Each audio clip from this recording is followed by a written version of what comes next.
Hello everyone, welcome back to my channel. तो हम evil king का नेक्स्ट पार्ट स्टार्ट करते हैं गाइस। हमने लास्ट सीन में देखा था कि जो वांगजी होता है वो बहुत ज़्यादा गुस्से में था क्योंकि विंग ने अपना वेल हटाकर अपना जो चेहरा है वो लोगों को दिखा दिया था। अब वांगजी उसे जो किस कर रहा था बहुत ज़्यादा डीप और थोड़ा रफली। अब धीरे धीरे विंग का जो फेस है उसका बिल्कुल फेस रेड हो गया था वांगजी की रफ किस करने की वजह से। और विंग का जो आइज़ है वो भी उसमें भी टेयर्स आने लगे थे। वांगजी जो कि रत में आ गया था विंग की ओमेगा सेन की वजह से। वांगजी धीरे धीरे जो वांगजी के हैंड होते हैं वो स्लाइड होकर विंग के हनफों के अंदर जाने लगते हैं और विंग के ब्रेस्ट को टच होने लगता है। वांगजी का हाथ विंग के आइज़ वैसे ही ओपन हो जाती हैं जैसे ही वांगजी का हाथ वो अपने ब्रेस्ट पर फील करता है। विंग जल्दी जल्दी आइज़ ओपन करके थोड़ा सा पीछे हट जाता है, दूर हट जाता है, बट वांगजी उसे अपने पास खींचते हुए उसकी जो नेक होती है ना उस पर बुरी तरीके से सक करने लगता है और उसके हनफों को भी हटाने लगता है उसकी पूरी गर्दन से और पूरी तरीके से। फिर विंग की जो आहें हैं वो निकलना स्टार्ट हो गई थी और विंग को बहुत ही ज़्यादा हॉट फील हो रहा था। विंग को पता चल गया था कि वांगजी अपने रथ में है और विंग अभी ये नहीं चाह रहा था क्योंकि विंग नहीं चाहता था कि वांगजी रथ में आकर अपने होने वाले बेबी को चोट पहुंचा दे। इसलिए विंग जो है वांगजी को टाइटली हग करके रोते हुए कहता है, ऐसा मत करो, मुझे डर लग रहा है। फिर वांगजी फाइनली अपने होश में आ जाता है और वो विंग की तरफ देखता है, लेकिन वांगजी अभी भी बिल्कुल वांगजी के आइज़ में लस्ट थी विंग के लिए। फिर वांगजी धीरे धीरे उसके हनफों के जो रिबन्स होते हैं जो वो खोलने लगता है और विंग जो उसकी तरफ देख रहा था और विंग कुछ भी नहीं कहता। विंग को बहुत ज़्यादा डर लग रहा था वांगजी से फिल वक्त। और विंग चुपचाप वांगजी की तरफ देखने लगता है और वांगजी की तरफ वो देखकर अपनी आइज़ बंद कर लेता है। वांगजी जो उसकी बॉडी को देखकर पूरी तरीके से रत में आ गया था और विंग के वो नेक को बुरी तरीके से किस करने लगता है और सब। फिर सडनली वांगजी देखता है विंग को रोता हुआ। फिर वांगजी सोचता है क्या ये मुझसे डर चुका है। विंग को अपनी वाइफ को वो डरा हुआ देखकर सडनली ही वांगजी विंग से दूर हो जाता है और वांगजी नहीं चाहता था कि उसकी वाइफ रोए या उसे ऐसा लगे कि उसके हस्बैंड ने उसकी प्रेगनेंसी में उसके साथ फोर्स किया या कुछ भी गलत। वांगजी चुपचाप वहाँ से चला जाता है और वांगजी जाकर एक कोल्ड बाथ ले लेता है। विंग जो कि थोड़ा सा डर रहा था, वांगजी उसका हनफू ठीक करते हुए कहता है, जाओ दूसरे कमरे में चले जाओ। विंग उसकी तरफ देखने लगता है। ये फर्स्ट टाइम था जब वांगजी ने ही कहा है कि वो दूसरे रूम में जाकर सो जाए। विंग उसकी तरफ देखता है और चुप चुप चाप उठ जाता है और उठकर चला जाता है दूसरे रूम में। वो अब सो जाता है वांगजी और वांगजी खुद को कंट्रोल करने की कोशिश कर रहा था क्योंकि एक अल्फ़ा के लिए बहुत ही ज़्यादा मुश्किल हो जाता है जब वो रत में आ जाए खुद को कंट्रोल करना। फिर विंग जिसके फेस पर थोड़ी सी स्माइल आती है क्योंकि वो वांगजी का केयर देख रहा था उसके बेबी के लिए, क्योंकि वांगजी कभी भी अपनी ज़िद को बिल्कुल भी तोड़ता नहीं और वो जो करना चाहता वो करता है। वो किसी का एहसास नहीं करता। विंग को फील होता है कि वांगजी सच में हमारे आने वाले बच्चे से बहुत ज़्यादा प्यार करता है, नहीं तो वो कुछ भी कर लेता और वो मेरे साथ फोर्स करने में उसे कोई भी ज़्यादा प्रॉब्लम नहीं होती। विंग के फेस पे थोड़ी सी स्माइल आती है, लेकिन विंग कहता है मुझे डर है कि कहीं वांगजी के इसी बिहेवियर की वजह से जो ये अपने लोगों के साथ करता है हमारे हमारे बच्चे पे कोई प्रॉब्लम ना आ जाए। फिर विंग ऐसे ही सोचते सोचते अब सो चुका था। अब सडनली दिखाया जाता है कि वांगजी जो कि अपने महल में बहुत सारे राजाओं से बात कर रहा था, वहीं पर एक ओल्ड वुमेन आती है, वो भी रोती हुई। वो कहती है, तुमने तुमने मेरे पूरे ख़ानदान को मार डाला, मेरे मेरे पोते को मार डाला, जो मेरे लिए बहुत ही ज़्यादा इम्पोर्टेंट था, वो कहीं और से थी। और वो रोते हुए ये कह रही थी, तुमने उस सब मेरे पोते की आंखें छीन ली। मैं मैं नहीं जानती कि तुम्हारी बीवी कितनी खूबसूरत है, लेकिन तुमने सिर्फ उसकी देखने पर उसकी आंखें छीन ली। मैं तुम्हें श्राप देती हूँ कि तुम्हारी ज़िंदगी में तुमसे सबसे ज़्यादा जिससे तुम प्यार करते हो वो छीन जाए और तुम कभी भी खुश ना रहो। वो वांग जी को ऐसे कहकर चली जाती है। वांग जी कहता है, बेवकूफ़ बुढ़िया, क्या बकवास करके चली गई। वो उसे इग्नोर कर देता है। यहाँ सीन शिफ्ट होता है विंग पर, जिसके स्टमक में अब थोड़ा सा पेन उठने लगता है और विंग रोने लगता है। विंग को पहले थोड़ा सा दर्द होने की वजह से विंग थोड़ा थोड़ा सिसकियाँ लेकर रो रहा था। अब कुछ देर बाद विंग के मुंह से ब्लड निकलने लगता है और फिर विंग को ज़्यादा पेन होने लगता है और विंग वहीं पर ही बेहोश होकर गिर जाता है। वांग जी जो कि अपने रूम में आता है और वांग जी जल्दी से अपनी वाइफ को देखता है जो ज़मीन पर गिरी हुई थी और उसके मुंह से, उसके लिप्स के कॉर्नर से ब्लड भी निकल रहा था।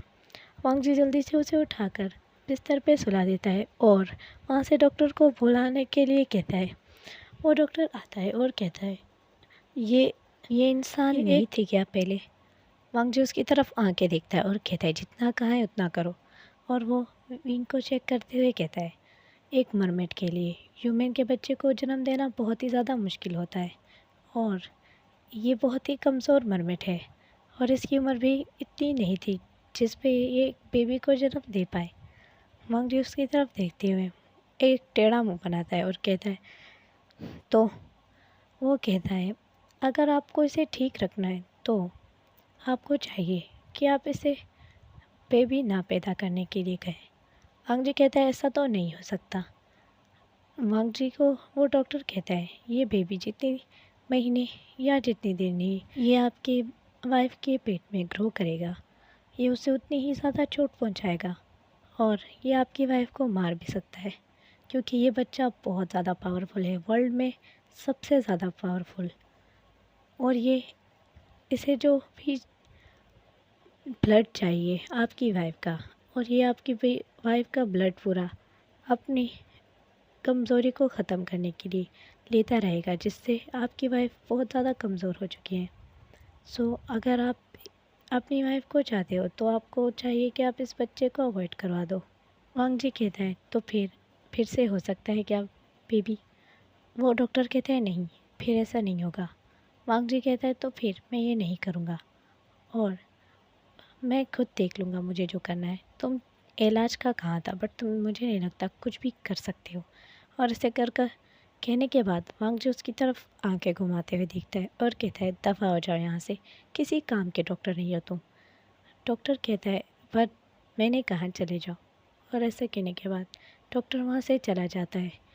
वांग जी जो अपनी मेगा वाइफ की तरफ देखता है और वो कहता है, तो तुम्हें मैं कैसे ठीक करूँ? मुझे पता है तुम भी नाराज़ हो जाओगी अगर मैं कहूँ कि हमें ये बेबी को अवॉइड करना चाहिए, क्योंकि आई नो तुम्हें बच्चों से बहुत ज़्यादा प्यार है। और ऐसे कहकर वांग जी स्माइल करता है। वांग जी को अब याद आता है उस मोमेंट की बात कि मैं तुम्हें श्राप देती हूँ कि जिस चीज़ से तुम सबसे ज़्यादा प्यार करो वो हमेशा तकलीफ़ में रहे और वो तुम्हें कभी भी हासिल ना हो। और वांग जी कहता है, नहीं नहीं, ये मैं क्या सोच रहा हूँ, मैं किस बकवास पर ध्यान दे रहा हूँ, ऐसा कुछ भी नहीं है। फिर वांग जी जो विंग की तरफ देखता है और स्माइल करता है और उसके लिप्स के कॉर्नर से जो ब्लड आ रहा था उसे साफ़ करने के बाद विंग को मुस्कुराते हुए देखकर उसके फोरहेड पर किस कर उसे गुड नाइट विश करता है। विंग जो अभी भी सेंसलेस था, और फिर विंग की आइज़ ओपन हो जाती हैं क्योंकि उसे बच्चे के रोने की आवाज़ आती है। वांग जी देखता है विंग उस बच्चे को जल्दी से उठाकर उसे चुप कराने लगता है। वांग जी देखता है विंग कुछ बेटर हो चुका था और फिर उस बच्चे को चुप कराने के बाद ही विंग उसे हक करके सो जाता है। वांग जी ये सब देख के शौक था कि विंग अभी दर्द नहीं के रहा, अभी विंग को दर्द बिल्कुल भी नहीं हो रहा उस बच्चे के विंग के करीब होने से। फिर वांग जी कहता है, मैं ये क्या सोच रहा हूँ, ये बच्चा मुझे तो बिल्कुल भी नहीं पसंद ना। फिर ऐसा ही सोचने के बाद वांग जी विंग को बैक हक कर लेता है और टाइटली हक करके सो जाता है। विंग को जैसे ही वांग जी छूता है, विंग फिर से दर्द में रोने लगता है और वांग जी को जल्दी से वो खुद से दूर करता है और अपने स्टमक को पकड़ लेता है और रोते हुए बहुत ज़्यादा दर्द की आवाज़ निकालने लगता है। उसकी बेली में ज़्यादा पेन होने लगा था। वांग जी कुछ समझ नहीं पाता कि ये क्या हो रहा है विंग को। वांग जी को लगता है कि उसके छूने से उसका बेबी रिएक्ट कर रहा है और वांग जी कहता है ठीक है, अब मैं तुमसे दूर रहूँगा। और ऐसे कहने के बाद वांग जी साइड पर सो जाता है। विंग जो कि दर्द से रोने लगता है। अब वांग जी कहता है तुम्हें इतना दर्द क्यों हो रहा है, रोना बंद करो। विंग कहता है मुझे लगता है कि मैं मर जाऊंगा, ये दर्द बहुत ज़्यादा है, मुझे समझ नहीं आ रही इतना दर्द क्यों हो रहा है। वांग जी विंग से कुछ पूछता है। वांग जी क्यों पूछता है मैंने आज तक तुम्हारी पास्ट लाइफ के बारे में कुछ भी नहीं पूछा, तुम एक मरमेड हो ना, तो तुम मुझे बताओ कि तुम्हारी लाइफ कैसी थी। विंग उसकी तरफ हैरान होकर देखता है कि वांग जी ने फर्स्ट टाइम पूछा है उससे कि वो एक मरमेड है और उसने अपने पास्ट में कैसी लाइफ जी थी। विंग ने कहा मैं मरमेड जो कि मेरे किंगडम में मैं क्वीन हूँ अपने मरमेड्स की, और मैं सबसे ज़्यादा ब्यूटीफुल मरमेड था। विंग की ये बात सुनकर वांग जी स्मार्ट करते हुए सेटिस्फाई फील करता है। वो कहता है आई नो तुम ब्यूटीफुल हो। विंग कहता है मेरे मॉम डैड वो अब भी वहीं पर होंगे और हम मरमेड्स हज़ारों सालों तक जी सकते हैं। वांग जी स्मार्ट करते हुए कहता है बट अब तो तुम ह्यूमन हो ना। हाँ, तो तुम अब मरमेड का रूप फिर से बदल सकते हो। विंग ने कहा नहीं, मैं नहीं कर सकता और रोते हुए आंसू बहा दिए। वांग जी ने कहा ठीक है, क्या तुम मेरे साथ लाइफ में खुश नहीं हो। वांग जी की ये बात सुनकर विंग चुप रहता है और कोई जवाब नहीं देता, क्योंकि ना ये शादी विंग की मर्ज़ी थी और ना ही इसमें से कुछ भी विंग की मर्ज़ी थी। बट विंग ने स्माइल किया और कहा अब मैं खुश हूँ, अब मैं खुश हूँ। और वांग जी ऐसे ही सुनकर, जैसे ही वांग जी ने सुना, वांग जी ने उसको अपने पास खींच के हग कर लिया और वांग जी ने उसे टाइटली हग किया हुआ था। विंग कहता है मैं लास्ट जनरेशन हूँ, मेरे बाद मेरी कोई जनरेशन नहीं आएगी, मैं ही एक था जो कि हमारी जनरेशन को बढ़ा सकता था मरमेड में। वांग जी ने उससे कहा बट अब तुम मेरी जनरेशन को बढ़ाओगे। विंग चुप रहता है और कोई बात नहीं करता। वांग जी उसकी तरफ देखता है। यहीं पर एक तीसरे पर्सन की शिफ्ट होने वाला है। ये कहानी में एक तीसरा पर्सन आने वाला है। एक ब्लैक कलर के कपड़ों में, एक ब्लैक कलर के हन्फों में एक पर्सन को दिखाया जाता है जिसने आइस पर पट्टी बांधी हुई थी और वो बहुत ही ज़्यादा पावरफुल लग रहा था। वांग जी के पास वो आता है और कहता है मेरे किंगडम के लोगों पर तुम्हारे किंगडम के लोगों ने हमला किया, क्या इसकी वजह मैं पूछ सकता हूँ। वांग जी उसकी तरफ देखता है और कहता है मैं किसी को जवाब दे नहीं हूँ। वो कहता है पर्सन लगता है तुम बहुत ज़्यादा अकड़ चुके हो। वांग जी उसे कहता है तुम कौन हो और तुम होते कौन हो मुझसे ये पूछने वाले। वहीं पर सर्वेंट आता है और कहता है किंग जो हमारी क्वीन है उसे फिर से पेन हो रहा है, जल्दी आइए। और वांग जी वहाँ से चुपचाप चला जाता है। वो पर्सन विंग का जो नाम कहता है विंग, मैंने सच में तुम्हारा बहुत इंतज़ार किया और मैं इस जानवर से तुम्हें जल्द दूर ले जाऊंगा। और ऐसे कह के वो पर्सन स्माइल करता है। तो विंग जो कि दर्द में रो रहा था, अभी भी उसके स्टमक में बहुत ज़्यादा पेन होता है, उसकी बेली में। ये डेली होता था, उसके लिए ये सब सहना बहुत ज़्यादा मुश्किल हो गया था। और अब ऐसे ही पूरे मंथ गुजर जाते हैं और विंग अब बेबी को बर्थ देने ही वाला था। तो विंग को आज बहुत ज़्यादा पेन होता है और विंग कहता है मुझे लगता है बेबी पैदा होने वाला है। वांग जी उसके फेस के ऊपर देखता है, उसके माउथ से बहुत ज़्यादा ब्लड निकल रहा था। वांग जी अब कुछ लेडीज़ आती हैं और वो वांग जी को कहती हैं यंग मास्टर आप अब यहाँ से जाइए। विंग जो बहुत ज़्यादा रो रहा था और बहुत ही ज़्यादा अपने जो बेली है उसे पकड़कर बहुत ज़्यादा रो रहा था। और वांग जी एक गहरी सांस लेते हुए जाता है और बाहर इंतज़ार करने लगता है। विंग जिसकी चीखने और चिल्लाने की आवाज़ बाहर आ रही थी और वो बहुत ज़्यादा रो रहा था। वांग जी चुपचाप काफ़ी देर तक इंतज़ार करता है विंग का। फिर उसे एक बेबी के रोने की आवाज़ आती है और फिर विंग की भी रोने की आवाज़ आती है। विंग जो बहुत ही ज़्यादा दर्द में था बेबी को जन्म देने के बाद भी, और विंग अब बेबी की आवाज़ सुनते ही विंग जो बहुत ही ज़्यादा पसीना पसीना हो गया था, उसकी पूरी बॉडी में बहुत ज़्यादा पेन था, वो बेबी की तरफ देखने लगता है। उसने एक स्ट्रॉन्ग बॉय को जन्म दिया था जो कि बहुत ही ज़्यादा स्ट्रॉन्ग लग रहा था। उसकी एक आइज़ ब्लू और दूसरी आइज़ का कलर ग्रीन था। विंग ये देख के बहुत ज़्यादा हैरान रह जाता है और विंग अब वांग जी रूम में आ चुका था और विंग चुपचाप उठने की कोशिश करता है, बट विंग के बेली में और भी ज़्यादा पेन हो रहा था। वांग जी कहता है मेरा बेबी कहाँ पर है?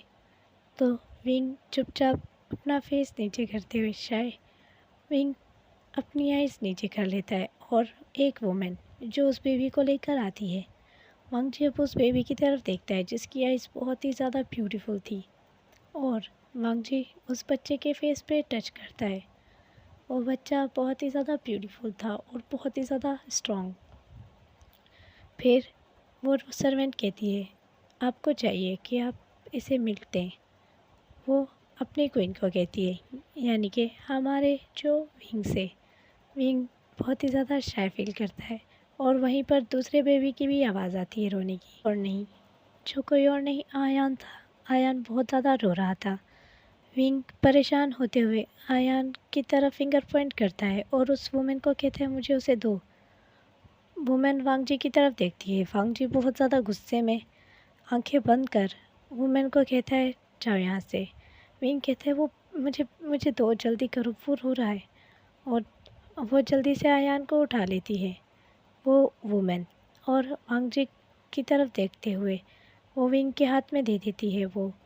फिर आयान जो कि बहुत ज़्यादा रो रहा था, जो कि अब 1 साल का हो चुका है, और वो इतना रो रहा था और वो कंटिन्यूसली अपना फेस रब कर रहा था विंग की नेक के ऊपर और बहुत बुरी तरीके से रो रहा था।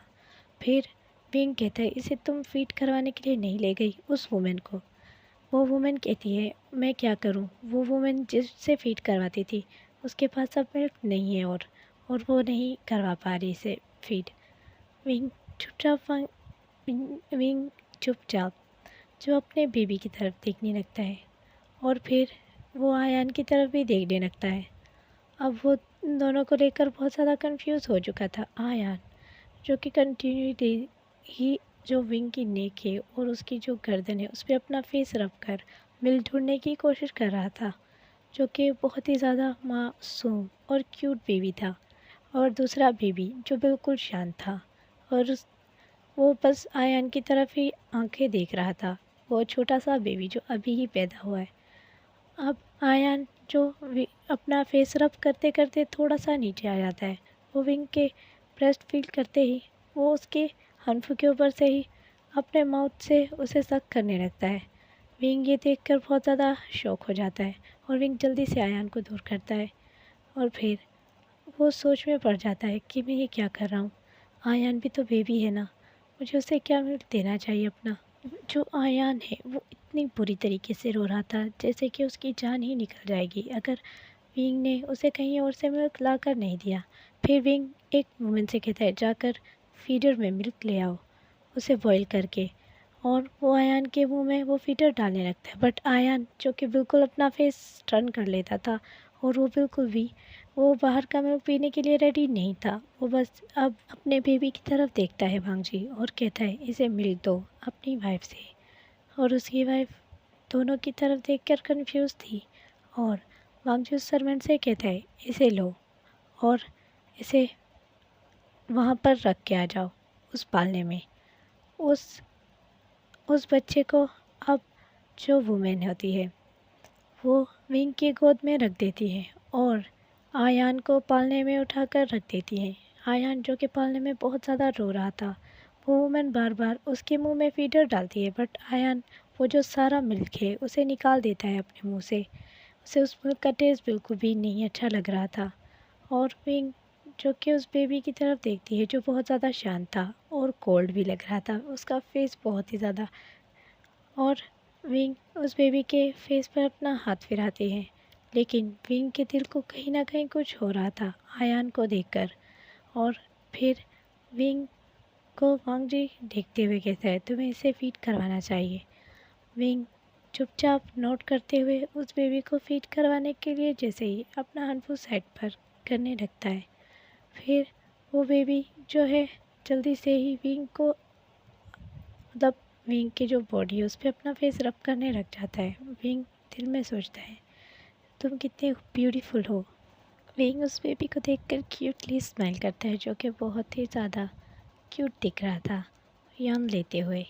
और फिर विंग उसे अपने करीब कर अपनी बॉडी को पूरी तरीके से कवर करने के बाद कंधे से हनफो एक साइड से गिराकर उस बेबी को मिल्क फीड करवाने लगता है। जैसे ही बेबी विंग के ब्रेस्ट को फील करता है, वो मिल्क पीना स्टार्ट कर देता है और फिर विंग के फेस पे एक क्यूट स्माइल आती है। और अब आयन जो कि रो रो के सो चुका था, विंग के दिल में आता है कि मुझे आयन को भी फीड करवाना ही होगा। और ऐसे कह के विंग सोचने लगता है वांग जी जो कि अब चला जा चुका था। और विंग को तो बहुत ही ज़्यादा शाय फील हो रहा था क्योंकि वांग जी के सामने उसे फीड करवाना नहीं था, तो इसीलिए वांग जी वहाँ से चला जाता है ताकि उसकी बीवी कंफर्टेबल होकर उस बेबी को फीड करवा दे। कुछ देर बाद वो लिटिल बेबी सो चुका था। और फिर विंग आयान की तरफ देखता है जो कि वो भी सो ही चुका था। वो आयान को अपनी गोद में लेता है और उसे उठाने की कोशिश करता है, बट आयान को बहुत ही तेज़ फीवर हो गया था। वो सर्वेंट से कहता है जाओ और डॉक्टर को ले आओ, आयान को बहुत ज़्यादा तेज़ फीवर है। और फिर वो आयान को हक कर लेता है। आयान जो अपनी आइज़ ओपन करता है धीरे से और फिर वो विंग के फेस को अपने फेस से रब करने लगता है। आयान बहुत छोटा था और आयान वो विंग का फेस देखते ही रोने लगता है और विंग उसे चुप कराने की कोशिश करता है। दूसरी जगह सीन शिफ्ट होता है एक दूसरे पर्सन पे जो कि अब प्लान कर रहा था कि वो कैसे विंग से मिले और उससे बात कर सके। So guys I hope you love the video. हम देखेंगे कि वो जो थर्ड करेक्टर आने वाला है स्टोरी में उसका रोल क्या है और वो क्या करने वाला है आगे। So guys bye bye and take care. इसका नेक्स्ट पार्ट मैं जल्दी अपलोड करूँगी और इसके बाद मैं बेबी सिटर और दूसरे चैनल पर भी एक glass box back the mirror भी अपलोड कर दूँगी। Bye bye and take care. Love you all.